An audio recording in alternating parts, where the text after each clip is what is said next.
Au milieu des champs de blé et de betteraves, le coron des 240 dormait sous la nuit noire. On distinguait vaguement les 4 immenses corps de petites maisons adossées, des corps de caserne ou d'hôpital, géométriques, parallèles, que séparaient les 3 larges avenues divisées en jardins égaux.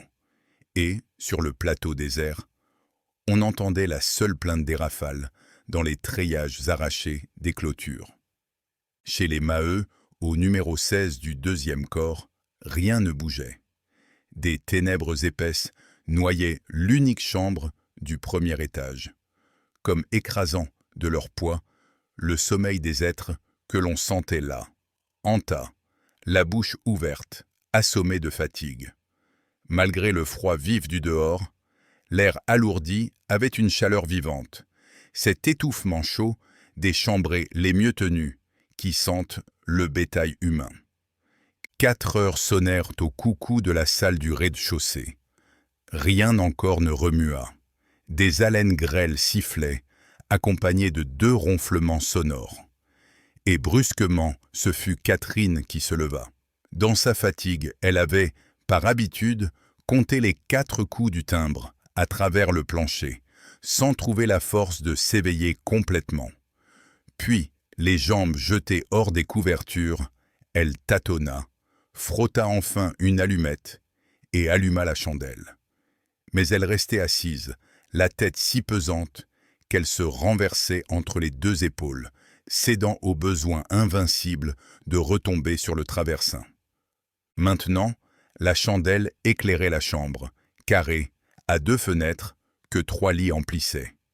Il y avait une armoire, une table, 2 chaises de vieux noyer, dont le ton fumeux tachait durement les murs, peints en jaune clair.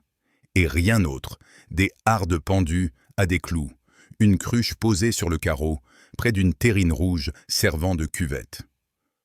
Dans le lit de gauche, Zacharie, l'aîné, un garçon de 21 ans, était couché avec son frère Jean-Léon, qui achevait sa 11e année. Dans celui de droite, 2 mioches, Lénore et Henri, la première de 6 ans, le second de 4, dormaient au bras l'un de l'autre, tandis que Catherine partageait le 3e lit avec sa sœur Alzire, si chétive pour ses 9 ans, qu'elle ne l'aurait même pas sentie près d'elle, sans la bosse de la petite infirme qui lui enfonçait les côtes. La porte vitrée était ouverte. On apercevait le couloir du palier, l'espèce de boyau où le père et la mère occupaient un 4e lit contre lequel ils avaient dû installer le berceau de la dernière venue, Estelle, âgée de 3 mois à peine. Cependant, Catherine fit un effort désespéré. Elle s'étirait, elle crispait ses 2 mains dans ses cheveux roux qui lui embroussaillaient le front et la nuque. Fluette, pour ses 15 ans, elle ne montrait de ses membres, hors du fourreau étroit de sa chemise, que des pieds bleuis, comme tatoués de charbon, et des bras délicats, dont la blancheur de lait tranchait sur le teint blême du visage, déjà gâté par les continuels lavages au savon noir. Un dernier bâillement ouvrit sa bouche un peu grande, aux dents superbes dans la pâleur chlorotique des gencives, pendant que ses yeux gris pleuraient de sommeil combattu avec une expression douloureuse et brisée, qui semblait enfler de fatigue sa nudité entière. Mais un grognement arriva du palier. La voix de Maheu bégayait, empâtée. « Sacré nom, il est l'heure. »« C'est toi qui allumes, Catherine. »« Oui, père, ça vient de sonner, en bas. »« Dépêche-toi donc, fainéante. Si tu avais moins dansé hier dimanche, tu nous aurais réveillés plus tôt. En voilà une vie de paresse. » Et il continua de gronder. Mais le sommeil le reprit à son tour. Ses reproches s'embarrassèrent, s'éteignirent dans un nouveau ronflement. La jeune fille, en chemise, pieds nus sur le carreau, allait et venait par la chambre. Comme elle passait devant le lit d'Henri et de Lénore, elle rejeta sur eux la couverture qui avait glissé, et il ne s'éveillait tôt pas, anéanti dans le gros sommeil de l'enfance. Alzire, les yeux ouverts, s'était retourné pour prendre la place chaude de sa grande sœur, sans prononcer un mot. « Dis donc, Zacharie, et toi, Jeanlin, dis donc », répétait Catherine, debout devant les deux frères, qui restaient vautrés, le nez dans le traversin. Elle dut saisir le grand par l'épaule et le secouer. Puis, tandis qu'il mâchait des injures, elle prit le parti de les découvrir, en arrachant le drap. Cela lui parut drôle, elle se mit à rire, lorsqu'elle vit les deux garçons se débattre, les jambes nues. « C'est bête, lâche-moi !» grogna Zacharie de méchante humeur quand il se fut assis. « Je n'aime pas les farces. » Dire, nom de Dieu, qu'il faut se lever. Il était maigre, dégingandé, la figure longue, salie de quelques rares poils de barbe, avec les cheveux jaunes et la pâleur anémique de toute la famille. Sa chemise lui remontait au ventre, et il la baissa, non par pudeur, mais parce qu'il n'avait pas chaud. « C'est sonné en bas », répétait Catherine. « Allons, oup !» Le père se fâche. Jeanlin, qui s'était pelotonné, referma les yeux en disant « Va te faire fiche, je dors !» Elle eut un nouveau rire de bonne fille. Il était si petit, les membres grêles, avec des articulations énormes, grossis par des scrofules, qu'elle le prit à plein bras. Mais il gigotait, son masque de singe blafard et crépu, troué de ses yeux verts, élargi par ses grandes oreilles, pâlissait de la rage d'être faible. Il ne dit rien, il la mordit au sein droit. « Méchant bougre !» murmura-t-elle en retenant un cri et en le posant par terre. Alzire, silencieuse, le drap au menton, ne s'était pas rendormie. Elle suivait de ses yeux intelligents d'infirme sa sœur et ses deux frères, qui maintenant s'habillaient. Une autre querelle éclata autour de la terrine. Les garçons bousculèrent à la jeune fille, parce qu'elle se lavait trop longtemps. Les chemises volaient, pendant que, gonflé encore de sommeil, il se soulageait sans honte, avec l'aisance tranquille d'une portée de jeunes chiens, grandis ensemble. Du reste, Catherine fut prête la première. Elle enfila sa culotte de mineur, passa la veste de toile, noua le béguin bleu autour de son chignon, et, dans ses vêtements propres du lundi, elle avait l'air d'un petit homme. Rien ne lui restait de son sexe, que le dandinement léger des hanches. « Quand le vieux rentrera, » dit méchamment Zacharie, « il sera content de trouver le lit défait. Tu sais, je lui raconterai que c'est toi. » Le vieux, c'était le grand-père, Bonnemort, qui, travaillant la nuit, se couchait au jour, de sorte que le lit ne refroidissait pas. Il y avait toujours dedans quelqu'un à ronfler. Sans répondre, Catherine s'était mise à tirer la couverture et à l'aborder. Mais, depuis un instant, des bruits s'entendaient derrière le mur, dans la maison voisine. Ces constructions de briques, installées économiquement par la compagnie, étaient si minces que les moindres souffles les traversaient. On vivait coude à coude, d'un bout à l'autre, et rien, de la vie intime, n'y restait caché, même aux gamins. Un pas lourd avait ébranlé un escalier, puis il y eut, comme une chute molle, suivie d'un soupir d'aise. « Bon, » dit Catherine, « Levaque descend, et voilà Bouteloup qui va retrouver la Levaque. » Jeanlin ricana, les yeux d'Alzire eux-mêmes brillèrent.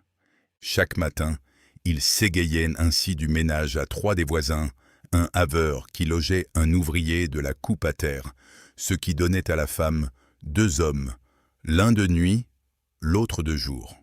« Philomène tous, » reprit Catherine après avoir tendu l'oreille. Elle parlait de l'aînée des Levaque, une grande fille de 19 ans, la maîtresse de Zacharie, dont elle avait deux enfants déjà, si délicate de poitrine d'ailleurs, qu'elle était cribleuse à la fosse, n'ayant jamais pu travailler au fond. « Ah oui, Philomène, » répondit Zacharie, « elle s'en moque, elle dort. C'est cochon de dormir jusqu'à 6 heures. Il passait sa culotte lorsqu'il ouvrit une fenêtre, préoccupé d'une idée brusque. Au dehors, dans les ténèbres, le coron s'éveillait, des lumières pointéantes une à une, entre les lames des persiennes. Et ce fut encore une dispute. Il se penchait pour guetter s'il ne verrait pas sortir de chez les Pierron, en face, le maître porion du Voreux, qu'on accusait de coucher avec la Pierronne, tandis que sa sœur lui criait que le mari avait, depuis la veille, pris son service de jour à l'accrochage, et que bien sûr, Dansaert n'avait pu coucher cette nuit-là. L'air entrait par bouffées glaciales. Tous deux s'emportaient, en soutenant chacun l'exactitude de ses renseignements, lorsque des cris et des larmes éclatèrent. C'était, dans son berceau, Estelle que le froid contrariait. Du coup, Maheu se réveilla. Qu'avait-il donc dans les os?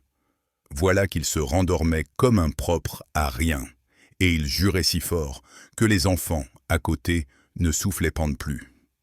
Zacharie et Jeanlin achevèrent de se laver, avec une lenteur déjà lasse. Alzire, les yeux grands ouverts, regardait toujours. Les deux mioches, Lénore et Henri, aux bras l'un de l'autre, n'avaient pas remué, respirant du même petit souffle, malgré le vacarme. « Catherine, donne-moi la chandelle !» cria Maheu. Elle finissait de boutonner sa veste, elle porta la chandelle dans le cabinet, laissant ses frères chercher leurs vêtements, au peu de clarté qui venait de la porte. Son père sautait du lit, mais elle ne s'arrêta point. Elle descendit en gros bas de laine, à tâtons, et alluma dans la salle une autre chandelle pour préparer le café. Tous les sabots de la famille étaient en sous le buffet. « Te tairas-tu, vermine ?» reprit Maheu, exaspéré des cris d'Estelle, qui continuait. Il était petit comme le vieux Bonnemort, et il lui ressemblait en gras, la tête forte, la face plate et livide, sous les cheveux jaunes, coupés très courts. L'enfant hurlait davantage, effrayé par ses grands bras noueux qui se balançaient au-dessus d'elle. « Laisse-la, tu sais bien qu'elle ne veut pas se taire, » dit la Maheude en s'allongeant au milieu du lit. Elle aussi venait de s'éveiller, et elle se plaignait. C'était bête de ne jamais faire sa nuit complète. Il ne pouvait donc partir doucement? Enfouie dans la couverture, elle ne montrait que sa figure longue, aux grands traits, d'une beauté lourde, déjà déformée à 39 ans par sa vie de misère et les 7 enfants qu'elle avait eus. Les yeux au plafond, elle parla avec lenteur pendant que son homme s'habillait. Ni l'un ni l'autre n'entendait plus la petite qui s'étranglait à crier. « Hein? Tu sais, je suis sans le sou, et nous voici à lundi seulement. Encore 6 jours à attendre la quinzaine. Il n'y a pas moyen que ça dure. À vous tous, vous apportez 9 francs. Comment veux-tu que j'arrive? Nous sommes 10 à la maison. »« Oh, 9 francs !» se récria Maheu. « Moi et Zacharie, 3. Ça fait 6. Catherine et le père, 2. Ça fait 4. 4 et 6, 10. Et Jeanlin, 1. Ça fait 11. Oui, 11, mais il y a les dimanches et les jours de chômage. Jamais plus de 9, entends-tu? » Il ne répondit pas, occupé à chercher par terre sa ceinture de cuir. Puis, il dit en se relevant. « Faut pas se plaindre, je suis tout de même solide. Il y en a plus d'un, à 42 ans, qui passe au raccommodage. » « Possible, mon vieux, mais ça ne nous donne pas du pain. »« Qu'est-ce que je vais fiche, dis? Tu n'as rien, toi? J'ai 2 sous. Garde-les pour boire une chope. » « Mon Dieu, qu'est-ce que je vais fiche? 6 jours, ça n'en finit plus. Nous devons 60 francs à Maigrat, qui m'a mise à la porte avant-hier. Ça ne m'empêchera pas de retourner le voir. Mais, s'il s'entête à refuser... » Et la Maheude continua d'une voix morne, la tête immobile, fermant par instants les yeux sous la clarté triste de la chandelle. Elle disait le buffet vide, les petits demandant des tartines, le café même manquant, et l'eau qui donnait des coliques, et les longues journées passées à tromper la faim avec des feuilles de chou bouilli. Peu à peu, elle avait dû hausser le ton, car le hurlement d'Estelle couvrait ses paroles. Ses cris devenaient insoutenables. Maheu parut tout d'un coup les entendre, hors de lui, et il saisit la petite dans le berceau. Il la jeta sur le lit de la mère en balbutiant de fureur. « Tiens, prends-la, je l'écraserai. Nom de Dieu d'enfant, ça ne manque de rien, sa tête, et ça se plaint plus haut que les autres. » Estelle s'était mise à téter, en effet. Disparue sous la couverture, calmée par la tiédeur du lit, elle n'avait plus qu'un petit bruit goulu des lèvres. « Est-ce que les bourgeois de la Piolaine ne t'ont pas dit d'aller les voir ?» reprit le père au bout d'un silence. La mère pinça la bouche d'un air de doute découragé. « Oui, ils m'ont rencontré. Ils portent des vêtements aux enfants pauvres. Enfin, je mènerai ce matin chez eux Lénore et Henri. S'ils me donnaient 100 sous seulement. » Le silence recommença. Maheu était prêt. Il demeura un moment immobile, puis il conclut de sa voix sourde. « Qu'est-ce que tu veux ? C'est comme ça. Arrange-toi pour la soupe. Ça n'avance à rien d'en causer. Vaut mieux être là-bas au travail. »« Bien sûr, » répondit la Maheude. « Souffle la chandelle. Je n'ai pas besoin de voir la couleur de mes idées. » Il souffla la chandelle. Déjà, Zacharie et Jeanlin descendaient. Il les suivit. Et l'escalier de bois craquait sous leurs pieds, lourd, chaussé de laine. Derrière eux, le cabinet et la chambre étaient retombés aux ténèbres. Les enfants dormaient, les paupières d'Alzire elle-même s'étaient les closes. Mais la mère restait maintenant les yeux ouverts, dans l'obscurité, tandis que, tirant sur sa mamelle pendante de femme épuisée, Estelle ronronnait comme un petit chat. En bas, Catherine s'était d'abord occupée du feu, la cheminée de fonte, à grille centrale, flanquée de 2 fours, et où brûlait constamment un feu de houille. La compagnie distribuait par mois à chaque famille 8 hectolitres d'escaillage, charbon dur ramassé dans les voies. Il s'allumait difficilement, et la jeune fille, qui couvrait le feu chaque soir, n'avait qu'à le secouer le matin, en ajoutant des petits morceaux de charbon tendre, triés avec soin. Puis, après avoir posé une bouillotte sur la grille, elle s'accroupit devant le buffet. C'était une salle assez vaste, tenant tout le rez-de-chaussée, peinte en vert pomme, d'une propreté flamande, avec ses dalles lavées à grande eau et semées de sable blanc. Outre le buffet de sapin verni, l'ameublement consistait en une table et des chaises du même bois.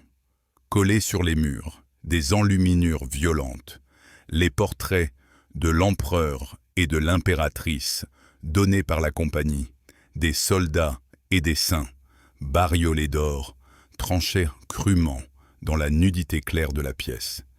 Et il n'y avait d'autres ornements qu'une boîte de carton rose sur le buffet, et que le coucou à cadran peinturluré, dont le gros tic-tac semblait remplir le vide du plafond.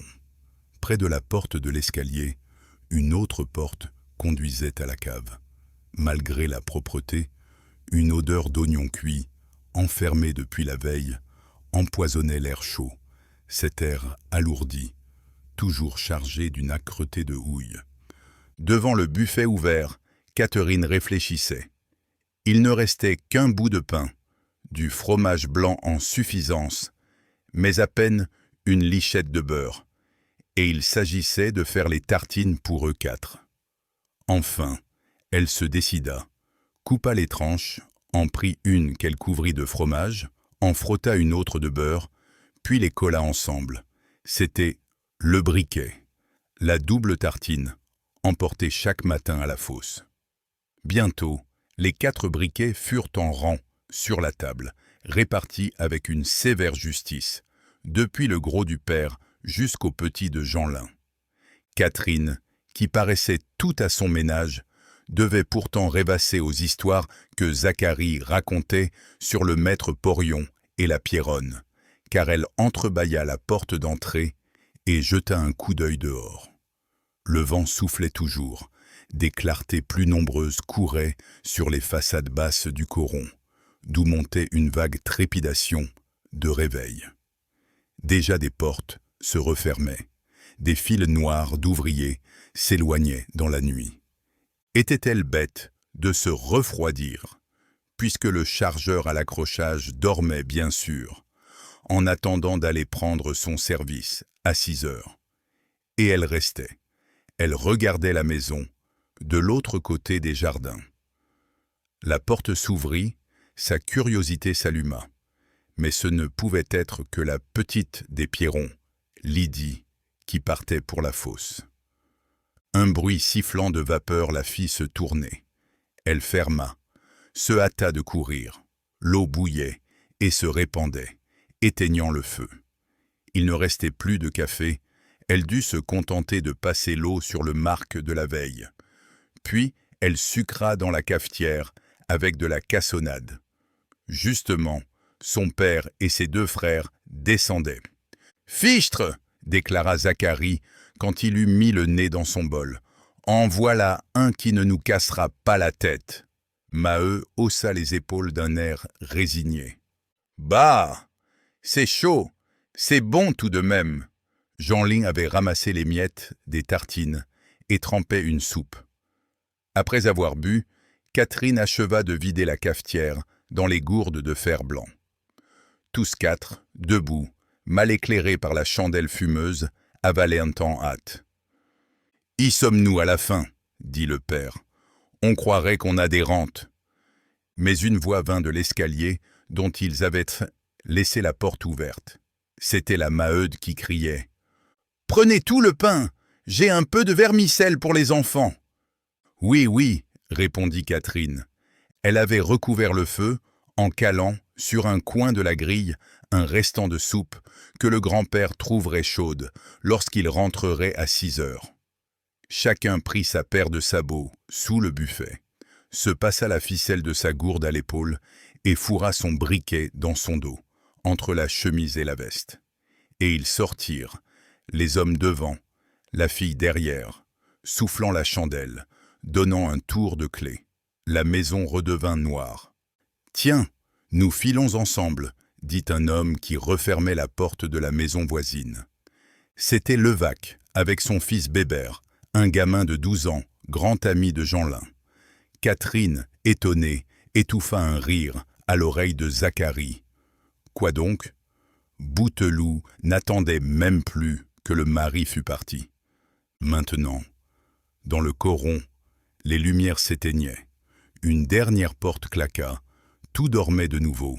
Les femmes et les petits reprenaient leur somme, au fond des lits plus larges. Et du village éteint au Voreux qui soufflait, c'était sous les rafales un lent défilé d'ombres, le départ des charbonniers pour le travail, roulant des épaules, embarrassés de leurs bras, qu'ils croisaient sur la poitrine, tandis que, derrière, le briquet faisait à chacun une bosse. Vêtus de toile mince, ils grelottaient de froid, sans se hâter davantage, débandés le long de la route, avec un piétinement de troupeau.